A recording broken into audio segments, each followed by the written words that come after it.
ये खबर केआर मंगलम यूनिवर्सिटी द्वारा प्रस्तुत की गई है। क्या अमेरिकी राष्ट्रपति डोनाल्ड ट्रंप भारत पर 100% टैरिफ लगाने जा रहे हैं? क्या सस्ता रूसी तेल खरीदना भारत के निर्यात उद्योग के लिए एक बड़ा खतरा बनने वाला है? क्या वॉशिंगटन और नई दिल्ली के बीच व्यापारिक युद्ध अब तक के सबसे खतरनाक मोड़ पर पहुंच चुका है? इन तीनों सवालों के जवाब ढूंढेंगे। नमस्कार, आप देख रहे दैनिक जागरण। मैं हूं आपके साथ पल्लवी सिंह।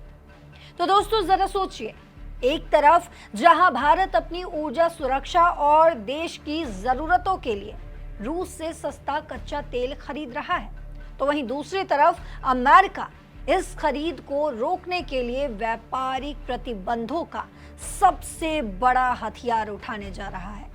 जी हां, अमेरिकी सीनेट ने एक बेहद ही आक्रामक और ऐतिहासिक बिल पास कर दिया है, जो राष्ट्रपति डोनाल्ड ट्रंप को भारत और चीन जैसे देशों से आने वाले सामानों पर 100% तक का सीमा शुल्क यानी कि टैरिफ लगाने का अधिकार देता है।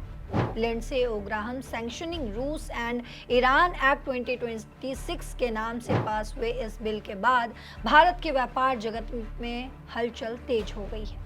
आज के इस वीडियो में हम आपको बताएंगे कि इस बिल में क्या क्या प्रावधान है और इसका भारत की अर्थव्यवस्था तथा निर्यात पर क्या असर पड़ सकता है।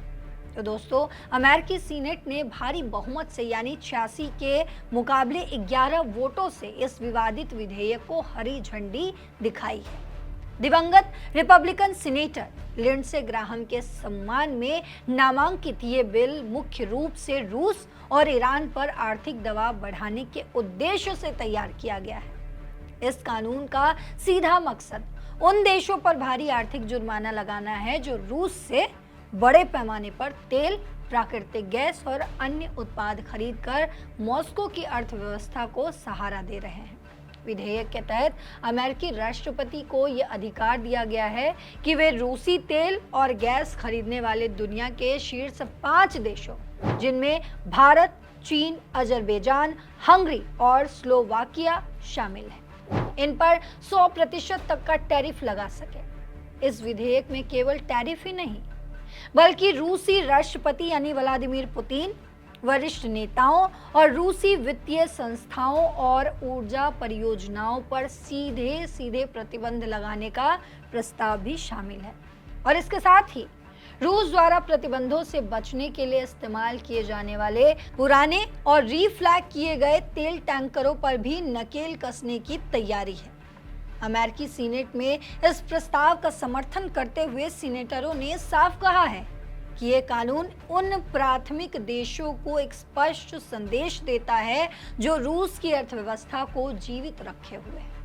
उन्हें अब ये चुनना होगा कि वे अमेरिका के साथ व्यापार करना चाहते हैं या रूस से सस्ता तेल खरीदना चाहते हैं। तो वहीं दूसरी तरफ भारत का रुख शुरू से ही बेहद स्पष्ट रहा है। भारत सरकार ने हमेशा से कहा है कि उसकी ऊर्जा नीतियां राष्ट्रीय हित, ऊर्जा सुरक्षा और देश के 140 करोड़ लोगों को सस्ती और स्थिर ऊर्जा आपूर्ति सुनिश्चित करने पर आधारित है।